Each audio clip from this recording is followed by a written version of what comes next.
नमस्कार दोस्तों, आप सभी का स्वागत है हमारे चैनल प्राचीन ज्ञान उपाय में। आप सभी जानते हैं कि सावन का बहुत ही पवित्र महीना चल रहा है और यह उपाय उन लोगों को करना है जिनके व्यापार नहीं चल रहा, नौकरी नहीं लग रही, धन कमाने मार्ग नहीं मिल रहे, विवाह में विलंब हो रहा है, जिनके जीवन में कर्ज की समस्या, घर पर रोज लड़ाई झगड़ा होता है, तनाव का माहौल रहता है या फिर कुछ ऐसी विशेष मनोकामना है जो परिपूर्ण नहीं हो पा रही है।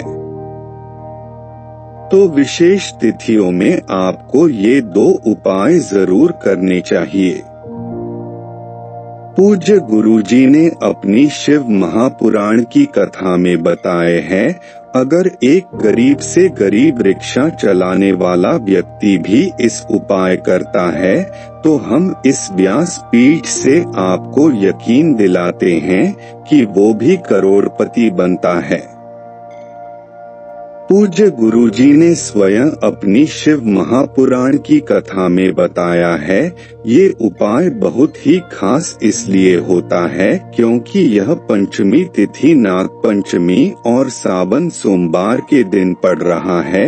चावल के दाने वाला वह विशेष उपाय जो हमारे जीवन में चल रही धन धान्य की समस्या को, हमारे जीवन में चल रहे किसी भी प्रकार की समस्या को समाप्त करने के लिए बहुत ही अचूक होने वाला है। तो चलिए जानते हैं क्या है वो उपाय।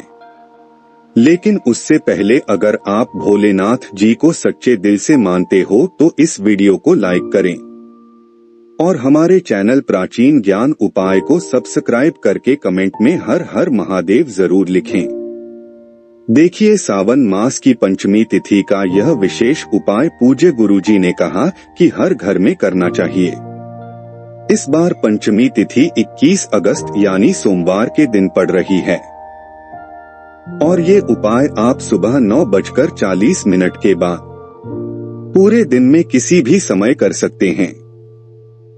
उपाय करने के बाद आपके जीवन से धन धान्य की समस्या हमेशा के लिए समाप्त हो जाएगी। आप जो एक रुपया के लिए परेशान रहते हैं, वह समस्या आपके जीवन से सदैव के लिए समाप्त हो जाएगी। देखिए, इस वीडियो में हम पंचमी तिथि में किए जाने वाले 2 विशेष उपायों की बात करेंगे। इनमें से जो भी उपाय आपके लिए आसान हो वो आप कर सकते हैं, या फिर दोनों उपाय। अगर आप करना चाहे तो फिर दोनों उपाय कर सकते हैं। चलिए बात करते हैं गुरुजी द्वारा बताए गए पहले खास उपाय के बारे में।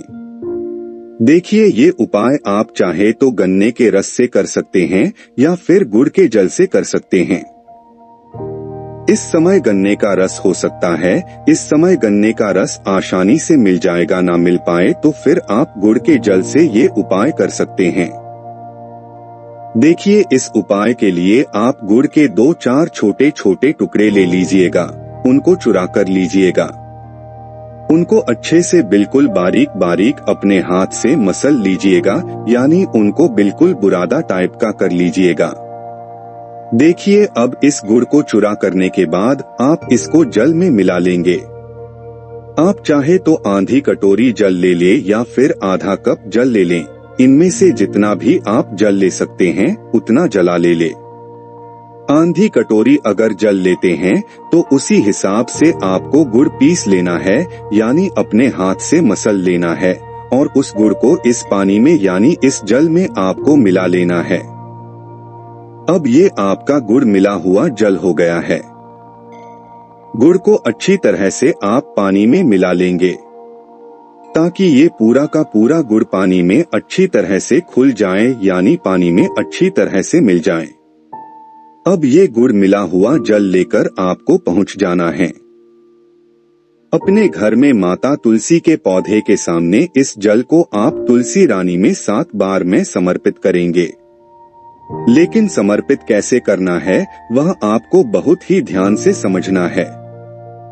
सबसे पहले आप थोड़ा सा जल अपने हाथ में लीजिए, अपने दाहिने हाथ यानी अपने राइट हैंड में थोड़ा सा जल लीजिए और अपना नाम गोत्र बोलिए और तुलसी माता के पौधे में समर्पित कर दीजिए, यानी उनकी जड़ में, तुलसी माता के पौधे की जड़ में समर्पित कर दीजिए।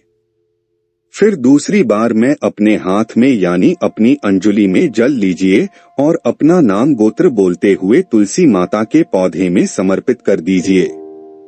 ऐसे ही आपको 7 बार यह जल लेना है और 7 बार अपना नाम गोत्र बोलते हुए यह जल आपको तुलसी महारानी के पौधे में समर्पित कर देना है।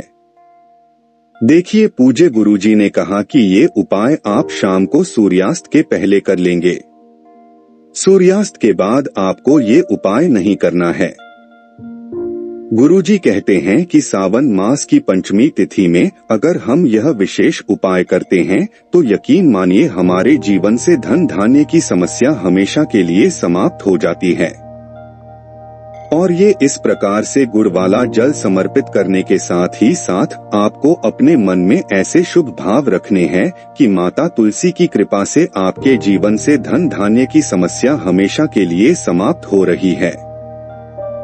आपके जीवन में माता लक्ष्मी की कृपा प्राप्त हो रही है। आपके जीवन से दुर्भाग्य का अंत हो रहा है, दरिद्रता का अंत हो रहा है। ऐसे शुभ भाव आपको अपने मन ही मन करते हैं।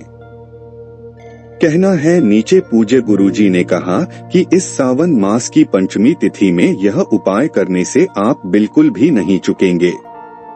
अब इसके बाद बात करते हैं गुरुजी द्वारा बताए गए दूसरे खास उपाय के बारे में। ये उपाय आप सुबह से लेकर शाम तक किसी भी समय कर सकते हैं। जब भी आपके पास टाइम तब आप शिवालय जाकर सुंदर से उपाय को कर सकते हैं। इस उपाय के लिए आपको सिर्फ 1 लोटा जल ले लेना है। लोटा तांबे के पात्र में ले लीजिएगा और जल्द आप अपने किचन से ले लीजिएगा। फिर इसी के साथ आपको लेना है एक बेलपत्र। बेलपत्र लेते समय आप ध्यान रखेंगे कि यह कहीं से भी कटी फटी नहीं होनी चाहिए और बेलपत्र की डंडी के आखिर में जो गांठ होती है यानी जो डंठल होता है, जिसे कहीं कहीं पर गांठ भी कहते हैं, तो इस गांठ को आप तोड़कर अलग कर लेंगे। अगर आपके पास बेलपत्र नहीं है तो शिवालय जाकर शिवलिंग के ऊपर चढ़ी हुई बेलपत्र को उठाकर जल से शुद्ध करके उसका भी इस्तेमाल कर सकते हैं। फिर इसी के साथ आपको ले लेने हैं 11 चावल के दाने। 11 चावल के दाने जो भी आप लेंगे उनमें से कोई भी चावल का दाना खंडित नहीं होना चाहिए, टूटा हुआ नहीं होना चाहिए, क्योंकि शिवलिंग में हम लोग कोई भी सामग्री खंडित समर्पित नहीं करते हैं। अब ये सारी सामग्री लेकर आपको पहुंच जाना है शिवालय। ये उपाय आप पूरे दिन में किसी भी समय कर सकते हैं और ये उपाय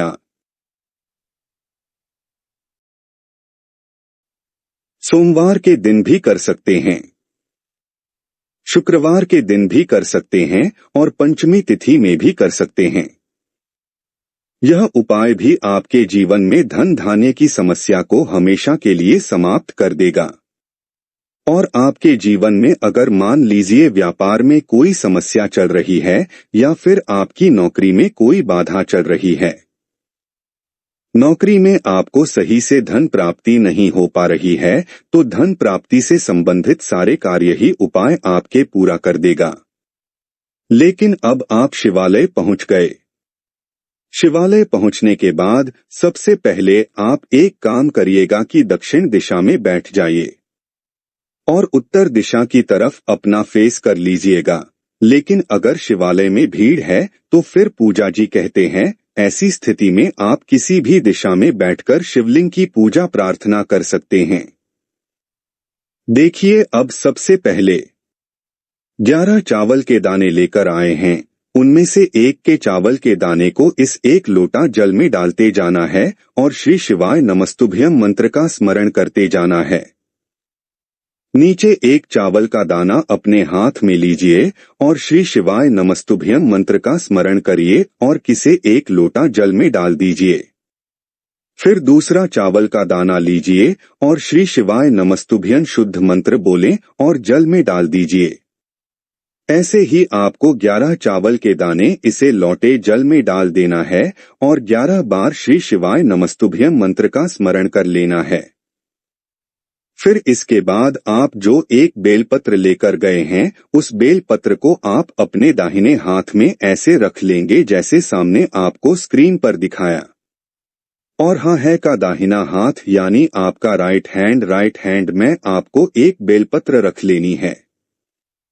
बेलपत्र की चिकनी साइड का हिस्सा ऊपर की तरफ रहेगा और जो खुदरा साइड वाला हिस्सा होता है वो आपकी हथेली में तेज करेगा और बेलपत्र की डंडी आपकी तरफ रहेगी सामने जैसे बेलपत्र आपको अपने हाथ में रखी दिखाई जा रही है।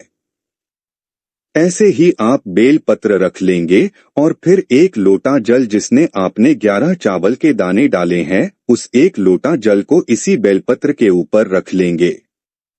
फिर यह एक लोटा जल आपको धीरे धीरे शिवलिंग के ऊपर समर्पित करते जाना है और लगातार शिव महापुराण के मूल मंत्र श्री शिवाय नमस्तुभ्यं का स्मरण करते। जर्नल है। पूज्य गुरुजी ने कहा कि जल आप इतने धीरे धीरे समर्पित करेंगे कि आप कम से कम 11 बार श्री शिवाय नमस्तुभ्यं या फिर ओम नमः शिवाय मंत्र का जाप जरूर कर लें। फिर यह जल समर्पित करने के बाद अब आपके पास एक बेलपत्र बची है। इस बेलपत्र को आप अभी अपने हाथ में ही रखेंगे और आपके जीवन में धन से संबंधित जो भी समस्या चल रही है, मान लीजिए आपके व्यापार में वृद्धि नहीं हो पा रही है, आपके घर में धन की प्राप्ति नहीं हो पा रही है, दरिद्रता दुर्भाग्य लगातार बना हुआ है, आपको नौकरी में अच्छे से पैसे नहीं मिल पा रहे, सही से आपका व्यापार नहीं चला, किसी भी प्रकार की अगर धन से संबंधित कोई दिक्कत चल रही है, उससे समस्या को दूर करने के लिए आप माता अशोक सुंदरी से प्रार्थना कर लेंगे। किन से प्रार्थना करेंगे? माता अशोक सुंदरी से। फिर उसके बाद यह एक बेलपत्र आपको माता अशोक सुंदरी वाले स्थान पर समर्पित कर दे दी है। नीचे माता अशोक सुंदरी वाले स्थान पर जब आप यह बेलपत्र समर्पित करेंगे तो बेलपत्र की चिकनी साइड का हिस्सा माता अशोक सुंदरी वाले स्थान पर खर्च करेगा और बेलपत्र की डंडी का हिस्सा जला आधारित की तरफ रहेगा।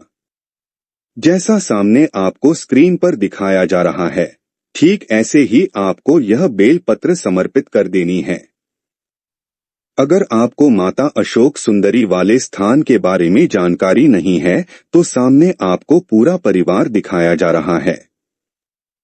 इसी में जो जलाधारी के बीच में मोटी उठी हुई लाइन होती है, कहीं कहीं शिवलिंग में साहब की आकृति बनी होती है तो कहीं कहीं पर बीच में मोटी उठी हुई लाइन होती है, तो यही जो जला डाली के बीच में मोटी उठी ही लाइन होती है, किसी को माता अशोक सुंदरी का स्थान कहते हैं और यहीं पर आपको यह बेलपत्र समर्पित कर देनी है और अपनी विशेष मनोकामना जो धन से संबंध उसको बोल देना है। गुरुजी ने कहा कि पंचमी तिथि में अगर हम इन दोनों में से कोई भी उपाय कर लेते हैं या फिर ये दोनों ही उपाय कर लेते हैं तो यकीन मानिए आपके जीवन से धंधा आने की समस्या सदैव के लिए समाप्त हो जाएगी। दोस्तों, आज के लिए बस इतना ही। मिलते हैं एक और ज्ञानवर्धक वीडियो के साथ। धन्यवाद।